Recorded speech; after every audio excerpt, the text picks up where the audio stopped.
નમસ્કાર મિત્રો, એક પુત્ર અને એના પિતા વિશેના પત્ર વ્યવહારને વાંચું છું. પપ્પા, શંભુ કાકા મને મૂકવા આવ્યા ત્યારે પાછું તમારી પાસે આવવાનું મન હતું, પણ શંભુ કાકાએ તમારી કસમ આપી પછી હું અહીં જ રહી ગયો. તમે પણ મારા કસમના લીધે સવારે સૂર્ય ભગવાન ઉગે તે પહેલા જાગી જાવ છો, તે કસમ મને યાદ આવી.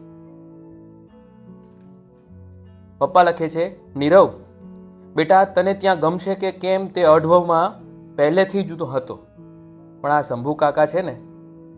બાજુવાળા ગીતાબા પૂછતા હતા, નીરવને ત્યાં હોસ્ટેલમાં ફાવે છે ને? અહીં તો બધે ફરતો રમતો કૂદતો, પણ ત્યાં એક જ જગ્યાએ રહેવું ફાવતું હશે કે કેમ? નીરવ એના પિતાજીને લખે છે, પિતાજી, તમે આમ મને બેટા કહો ને તો મને બહુ ગમે.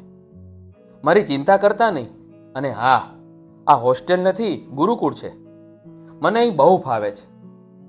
મારું અહીં અલગ કબાટ છે, અલગ ડોલ, થાળી, વાટકો, ગ્લાસ છે.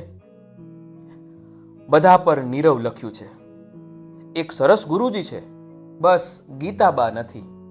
તેમને મારી યાદ આપજો. પપ્પા લખે છે, નીરવ, તને ગુરુજી બહુ સારું ભણાવશે, ગીતાબા જેવું જ. આજે સવારે અંદરના રૂમમાં તારી મમ્મીના ફોટા પાછળ તારી પેલી વાંસળી મળી.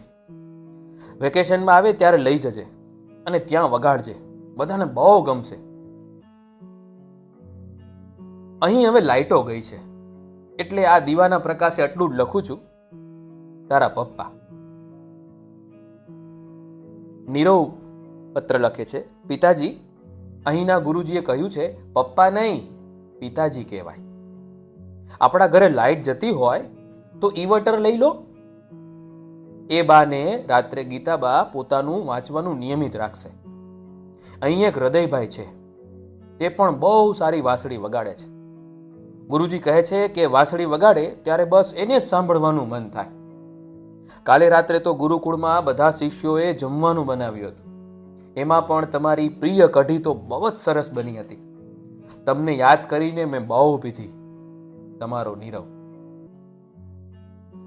પિતા લખે છે, નીરવ બેટા, તને ત્યાં બધું જ ભાવે છે એ સાંભળી બહુ ગમ્યું.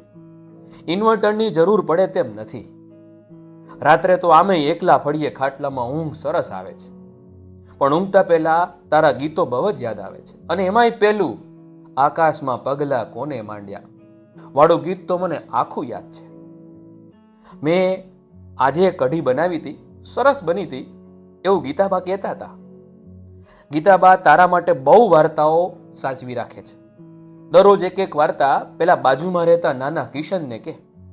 એને સમજાય નહીં, પણ એ સાંભળીને બહુ જ ખુશ થાય. તારા પિતાજી. નીરવ લખે છે, મારા પિતાજી, મારો વાટકો ખોવાઈ ગયો છે. વેદાંતભાઈ પાસે 2 વાટકા હતા, તેમને મને એક આપ્યો છે. તેમને પણ કઢી બહુ જ ભાવે. અને પિતાજી, એ તો સરગવાની શીંગો કઢીમાંથી શોધી શોધીને બહુ જ ખાય. મને પણ આપે, મને પણ બહુ ભાવી. તમે પણ હવે ઉપયોગ કરજો, સરસ લાગશે. આકાશમાં પગલા કોંડે માંડ્યા, તેડીને પ્રભુ ઉપર ચાલ્યા. તારામાં જડી મમ્મી મારી, એને સદાય ટમટમતા કર્યા. આ ગીત કાલે રાતે પગમાં તેલ માલિશ કરતા કરતા હું ગાતો હતો. ત્યારે તરત જ ઊંઘ આવી ગઈ. ગુરુજીએ માથામાં હાથ ફેરવતા જગાડતા છેક ત્યારે મારી આંખો ખુલી. અહીં પણ ગુરુજી દરરોજ રાતે ગીતાબા જેવી જ વાર્તા કરે છે. ગીતાબાની ત્યારે બહુ યાદ આવે છે. કિશન હવે ચાલતો થઈ ગયો હશે હે ને પિતાજી? તમારો નીરવ. પિતાજી લખે છે, નીરવ, કિશન માખણ ખાતો ખાતો આખી શેરીમાં ફરી આવે. થોડું ચાલતા આવડી ગયું છે ને તો માખણ ખાવા બધે પહોંચી જાય.